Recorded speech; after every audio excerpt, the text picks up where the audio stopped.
So పెళ్ళికి ఎవరైనా గెస్ట్లు వస్తే వాళ్ళకి గిఫ్ట్లు ఇవ్వడమో లేకుంటే రిటర్న్ గిఫ్ట్స్ ఉంటాయి. ఇందులో మాత్రం పేమెంట్ మోడ్ అనేది కనిపించింది అనేది. సో వేల కోట్లు దీనికోసం కూడా ఖర్చు పెట్టారు. ఊరికే రాలేదా గెస్ట్లు అందరూ అంటే? అంటే నాకు అర్థం కదా, ఎలాబరేట్ చేయండి. సో ఇప్పుడు మీరన్న జస్టిన్ బీబర్ కావచ్చు, లేకుంటే బాలీవుడ్ సెలబ్రిటీస్ కావచ్చు, ఎవరికైనా కానీ వీళ్ళే డబ్బులు ఇచ్చారు. అంటే that is a very usual thing. అది నాట్ అబౌట్ అంబానీస్ మ్యారేజ్. మీరు ఏ పెళ్ళిళ్ళకి, బర్త్డే పార్టీలకి, లేకపోతే ఈవెంట్స్కి మీరు సెలబ్రిటీని పిలిచినప్పుడు you will have to pay money. అది బిజినెస్సే కదా. For example Sunny Leone charges 25 lakhs to ఒక బర్త్డే పార్టీకి అటెండ్ అవడానికి తను 25 lakhs తీసుకుంటుంది. వాడేం చెప్తాడు, నా బర్త్డేకి సన్నీ లియోన్ వచ్చిందని చెప్పుకోవటానికి కడుతున్నాడు. లేకపోతే వేరే వాళ్ళకి ఎందుకు ఇస్తాడు? సో సెలబ్రిటీ స్టేటస్ని మీ పరపతిని పెంచుకోవడానికి మీరు బయట ప్రగల్భాలు చెప్పుకోవడానికి డబ్బులు కట్టాల్సి వస్తుంది కదా. మార్కెటింగ్ మీ దగ్గర ఉన్నాయి. ఇప్పుడు 5,000 కోట్లు చాలా ఎక్కువ డబ్బు అనిపిస్తుంది, కానీ 50 లక్షల కోట్లు ఉంటే 5,000 ఏంటి చిల్లర అది. అప్పుడు వాళ్ళ తాహతు బట్టి ఖర్చు పెడతారు. ఇప్పుడు మామూలు చాలా మందికి తాహతు ఉండకపోవచ్చు, అలా అప్పులు చేసి ఖర్చు పెడతారు. ఎందుకు ఖర్చు పెడతారు? అది లేకపోతే సమాజం సరిగ్గా చూడదేమో, మా పిల్లలేమో మా పెళ్ళి కూడా చేయలేకపోయేవా అని అంటారని ఆ ప్రెషర్ తోటి ఖర్చు పెడతారు. ఆర్జీవి గారికి ఇన్విటేషన్ వచ్చిందా? అమ్మాని దానిక రాలేదు. నేను అసలు నాకు ఏ పెళ్ళికి నాకు ఇన్విటేషన్ రాదు, ఎందుకంటే నేను అసలు పెళ్ళికి వెళ్ళాలని అందరికీ తెలుసు. బట్ గతంలో ఒక ఇంటర్వ్యూ చూసాను, అంబానీలు అంటే ఆ గౌరవం, వాళ్ళ లైఫ్ స్టైల్ కావచ్చు, లేకుంటే వాళ్ళు మార్కెట్ చేసే పద్ధతి, వాళ్ళు ఎంప్లాయ్మెంట్ ఇవ్వడము అనేది. సో అదే ఆరాధన అదే కంటిన్యూ అవుతుందా ఇప్పటికి కూడా? ఇది ఎవరికి? ఆర్జీవి గారికి. అంబానీ అంటే ఎనీబడి సక్సెస్ఫుల్ నేను ఆరాధిస్తానండి. అంటే ఏ ఫీల్డ్ అయినా సరే, including whatever Ambani does, you know. So నేను చాలాసార్లు చెప్పింది ఏంటంటే, డబ్బులు సంపాదించినోడు is a better person than డబ్బు లేనోడు కన్నా. అంతేగాని పేదవాళ్ళు అని నేను అనుకోను. పేదవాళ్ళు failures, rich people successful people. Any దాంట్లో సక్సెస్ అయినప్పుడు వాళ్ళని we have to look them at them from a low angle. Same thing continue అవుతుంది. సో ఇప్పుడు పెళ్ళి, ఆ తర్వాత విడాకులు, వీటన్నిటి గురించి మాట్లాడుకున్నప్పుడు గతంలో మీరు ఒక ట్వీట్ చేశారు, రీమ్యారేజ్కి సంబంధించి. ఒకసారి బయటపడ్డ తర్వాత మళ్ళీ దాన్ని సెలబ్రేట్ చేసుకోకుండా ఎందుకు పెళ్లి చేసుకొని అవసరం వచ్చింది, బుద్ధి లేదా అన్నట్టుగా మీరు ప్రశ్నించారు. I don't know the exact tweet, నేనేం పెట్టాను, నా కాంటెక్స్ట్ నాకు తెలియదు. కానీ ద పాయింట్ ఈస్, మీరు ఒకసారి తప్పు చేసి మళ్ళీ చేస్తారనుకుంటే మీ కర్మ అన్నట్టు ఏదో పెట్టుంటుంది. I'm not sure. కానీ ఇంకోటి ఏంటంటే, ఆబ్వియస్లీ మీకు సెకండ్ మ్యారేజ్ అంటే పర్సన్ మారుతారు కదా. పర్సన్ మారినప్పుడు ఈసారి బాగానే ఉంటుందేమో అని మళ్ళీ చేసుకుంటారు, మళ్ళీ ఏదవుతుంది.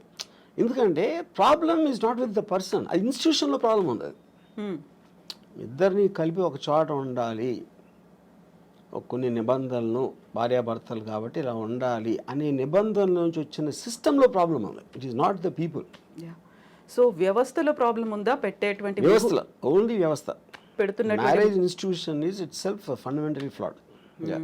సో ముహూర్తాల బలం, ముహూర్తాల్లో కూడా ప్రాబ్లం ఉంది కాబట్టి అని సరికొత్త వాదన ఈ మధ్య కాలంలో వస్తుంది.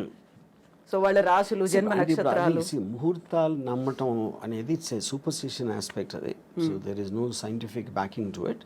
సో అప్పుడు దేవుని నమ్మటం, మూఢనమ్మకాలు నమ్మటం, ముహూర్తాలు నమ్మటం, అవన్నీ కూడా ఒకే కేటగిరీలో వస్తాయి. That depends on person to person.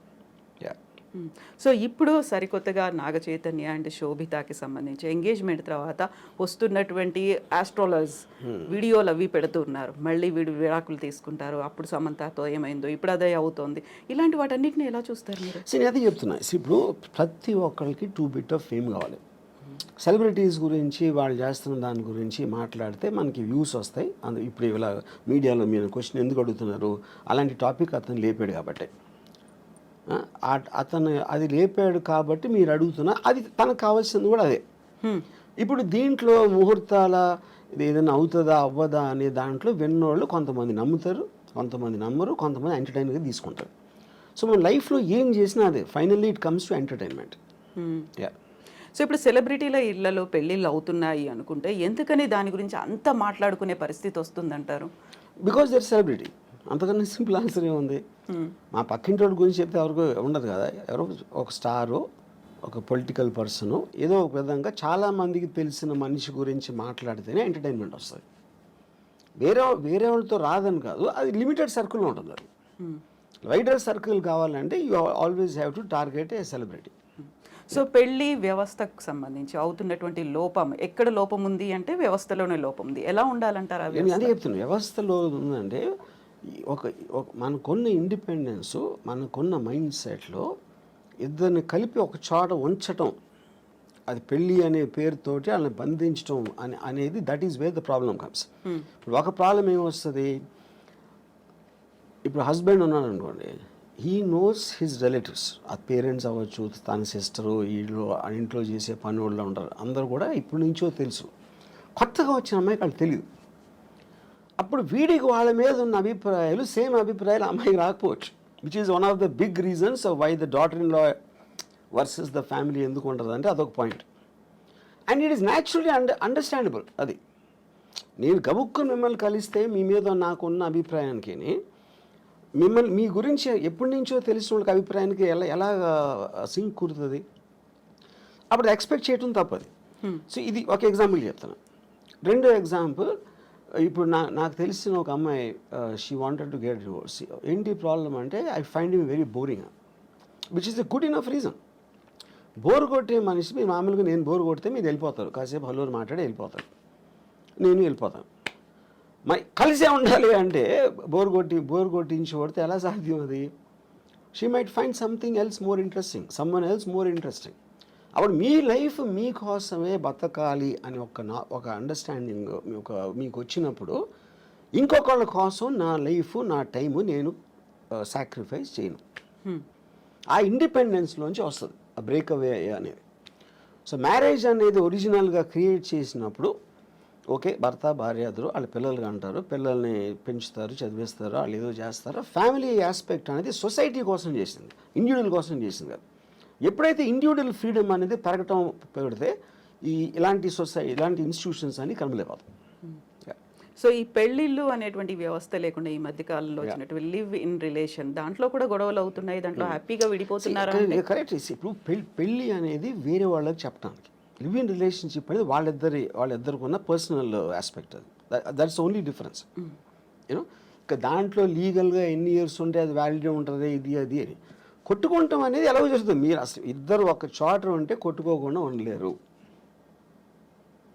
అంటే ప్రెషర్ ఆఫ్ అది ఏమంటుంది, expectation more than anything else. Yeah. So ఇలాంటి ఇష్యూస్ రాకుండా ఉండాలంటే understanding is the better way అంటారు. అడ్జస్ట్మెంట్, అండర్స్టాండింగ్ అనేది. అండర్స్టాండింగ్ అనేది ఈజీ చెప్పటం. I do not believe it's అండర్స్టాండింగ్గా ఉండాలండి. ఇప్పుడు ఫర్ ఎగ్జాంపుల్, ఎవరో కౌన్సిలరు, ఒక సైకాలజిస్ట్, భార్యాభర్తలు అన్యోన్యంగా ఉండాలి అని అన్నట్టు ఏదో అన్నారు, నేను యూట్యూబ్లో చూశాను. అండ్ ఫస్ట్ ఆఫ్ ఆల్, భార్య అనేది ఇట్స్ లేబుల్. అది రియాలిటీలో ఏంటి, భార్య అనేది స్పెసిఫిక్ పర్సన్. నా భార్య, తన భార్య, ముగ్గురిని భార్యలు అంటే అందరూ ఒకటేనా? కాదు కదా. The people are different. వాళ్ళ బిహేవియరు, యాటిట్యూడు, వాళ్ళకున్న ఇండివిజువల్ ఇష్యూస్, ఇలాంటివన్నీ కేస్ టు కేస్ చూడాలి. కానీ అందరినీ కలిపి లేబుల్ వేసి భార్యాభర్తలు అన్యోన్యంగా ఉండాలంటే జనరలైజ్ చేయడం అనేది మీనింగ్ లేదు. మీ భార్యని బాగా చూసుకో అంటే మీరు చెప్పారనుకోండి, ఇప్పుడు నా భార్య మీ భార్య కాదు, అప్పుడు మీరు ఎలా ఇస్తారు ఆ సలహా? అది ఏమి తెలియకుండా ఇష్యూ అది. You know, so I feel the whole concept of when the entire society in advancement is going towards individual freedom. నా ఇష్టం వచ్చినట్టు నేను బతుకుతాను, నాకు హ్యాపీనెస్ వచ్చింది నేను చేస్తాను అనుకున్న ఎవ్వరూ కూడా they can't be in the relationship unless one person completely compromises. One person completely succumb అయిపోతే ఏదో అట్లీస్ట్ ఓకే.